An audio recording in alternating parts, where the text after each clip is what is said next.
adik-adik, kita jumpa kembali dalam program Renungan Kidi. Gimana adik-adik? Adik-adik pasti udah bersiap kan untuk membaca Alkitab bersama dengan Papa Mama dan juga tentu saja merenungkan firman Tuhan. Adik-adik, siapa di sini yang suka makan tang ting tang tang? Nah, lihat gambar apa ini? Ya, makan bakso. Ada yang suka makan bakso? Yang hobi makan bakso? Kalau ada yang hobi makan bakso, sama kayak temannya Kak Santi sih. Kalau Kak Santi mah B aja makan bakso, biasa aja gitu ya. Tapi keponakan Kak Santi ada namanya Joy Selin suka banget makan bakso. Kalau udah ada bakso, aduh, demen banget dia makan bakso. Nah, ada teman Kak Santi yang suka banget makan bakso dan mereka tuh punya apa ya, langganan bakso yang menurut mereka tuh sama, mirip, tapi tetap ada bedanya sih. Ya kira-kira serupa tapi tak sama lah baksonya gitu ya. Nah, mau dengar cerita lanjutannya, kita berdoa dulu ya. Yuk kita berdoa.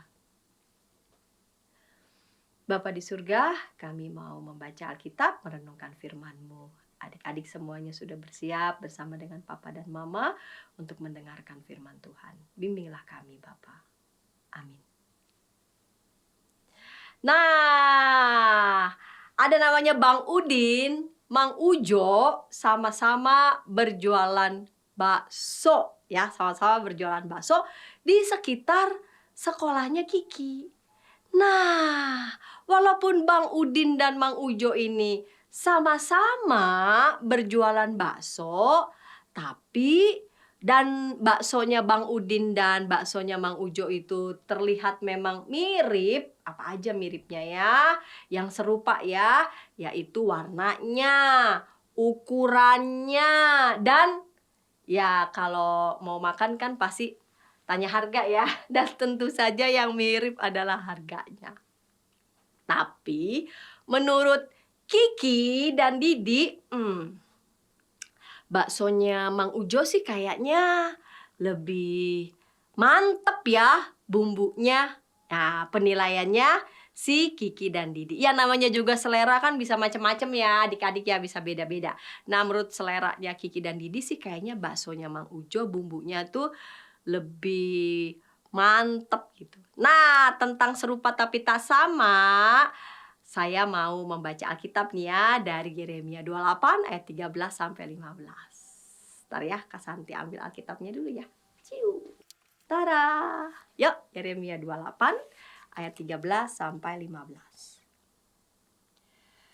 Pergilah dan katakan kepada Hananya, beginilah firman Tuhan. Engkau telah mematahkan gandar kayu, tetapi aku akan membuat gandar besi sebagai gantinya. Sebab beginilah firman Tuhan semesta alam, Allah Israel, kuk besi akan kutaruh di atas tengkuk segala bangsa ini, sehingga mereka takluk kepada Nebukadnezar Raja Babel. Sungguh mereka akan takluk kepadanya. Bahkan binatang-binatang liar pun telah kuserahkan kepadanya. Lalu kata Nabi Yeremia kepada Nabi Hananya, dengarkanlah, hai Hananya, Tuhan tidak mengutus engkau, tetapi engkau telah membuat bangsa ini percaya kepada dusta. Adik-adik, Hananya menubuatkan bahwa dalam 2 tahun Tuhan akan membebaskan orang Israel dari pembuangan di Babel. Perkakas rumah Tuhan, Raja Yehuda dan semua orang buangan akan kembali dari Babel. Nabi Yeremia senang dong jika memang nubuat itu benar. Karena Nabi Yeremia juga peduli pada umat Yehuda. Namun masalahnya adalah nubuatnya Nabi Hananya itu tidak berasal dari Tuhan. Hananya berdusta. Melalui berdusta ya, berbohong. Melalui Yeremia, Tuhan menentang nabi-nabi palsu itu. Mereka berbohong, termasuk Hananya. Hananya pun meninggal dunia pada tahun itu juga dan terbukti nubuatnya palsu. Ya, apa yang dikatakan Hananya itu tidak terbukti. Adik-adik, kadang memang tidak mudah ya membedakan mana yang baik atau yang buruk, mana yang benar atau yang salah. Apalagi tampilnya ya itu tadi, serupa tapi ternyata bukan itu yang benar. Nah, gimana ya kita bisa membedakan yang baik buruk, benar salah? Ya, kita membaca Alkitab, kita mohon Tuhan untuk memberikan kepada kita hikmat agar kita makin hari makin belajar untuk bisa mengenali mana yang baik, yang perlu kita lakukan, bahkan yang harus kita lakukan. Firman Tuhan pasti menolong kita untuk dapat memahaminya. Kita berdoa ya. Bapa di surga, tolong kami, terlebih ketika kami mendapatkan berbagai macam informasi lewat media sosial.